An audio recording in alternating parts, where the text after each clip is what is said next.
안녕하십니까, 알림이 황희두입니다. 최근 가수 이승환 씨가 윤석열 대통령을 정면으로 비판하는 글을 올렸다고 전해드리지 않았습니까? 그런데 이후로 언론에선 연예인의 정치적 발언이 논란이다. 어떻게 생각하냐? 이런 보도를 하고 있습니다. 윤석열 대통령이 과거에 뭐라 그랬습니까? 특검을 왜 거부하냐? 죄졌으니까 거부하는 거 아니냐? 그 말을 그대로 돌려줬을 뿐입니다. 그런데도 언론은 이승환 씨가 과거엔 조국 가족에 대해서 윤석열이 들이댄 잣대를 그대로 그의 가족에게도 적용해라, 이런 글을 올린 바도 있다고 전하고 있고요. 이해로도 배정남 씨도 DK의 눈물 올린 바 있다. 자우림 김윤아 씨의 발언도 논란이 됐었다. 여기에 여당 일부 인사들이 불쾌감을 드러내기까지 했다. 이러고 있습니다. 연예인들이 당당하게 목소리 내는 게 대단한 거지, 뭐 저런 식으로 보도합니까? 이러니 해당 소식을 접한 시민들도 대부분 비판적인 반응을 보이고 있는데요. 기자를 향해서 비판을 하고 있는 겁니다. 네이버 댓글에서도 무슨 구린 짓 한 것처럼 기사 쓰는데 어이가 없다. 그래서 윤석열 대통령은 특검 언제 받냐?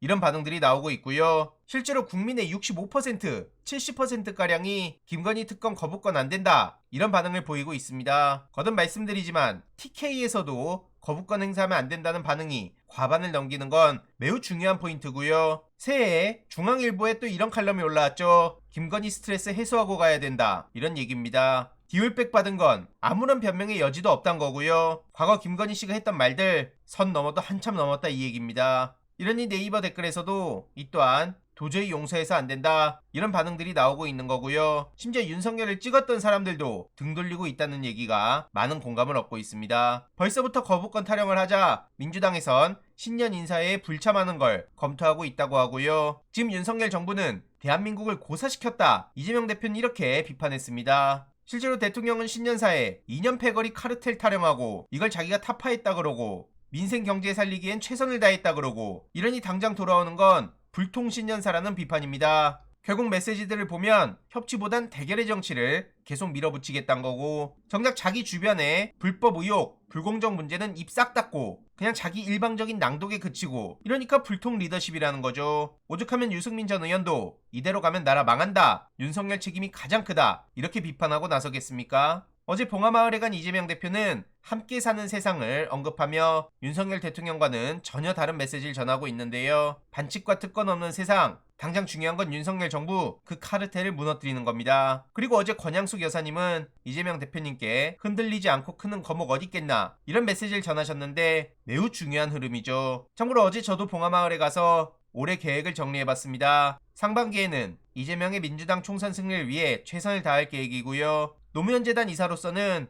대통령 혐오 모욕 콘텐츠 대응 시스템 구축, 이건 조만간 폭넓은 아이디어를 받을 예정입니다. 그리고 청년 모임 활성화도 할 예정이고요. 지역으로는 경북 영주를 중심으로 수도권과의 가교 역할을 이어가고 토론 방송도 종종 나갈 예정입니다. 디지털 AI 시대, 심리전과 인지전, e스포츠와 게임을 위주로 공부하고 계속 힘을 보탤 예정이고요. 관련한 소식도 계속 전해드리도록 하겠습니다. 다들 새해 복 많이 받으시길 바랍니다. 이번 내용도 유익했다면 구독, 좋아요, 알림 설정, 멤버십 가입 정말 큰 힘이 된다는 점 말씀드리고 싶습니다. 주위에 널리 공유 부탁드립니다.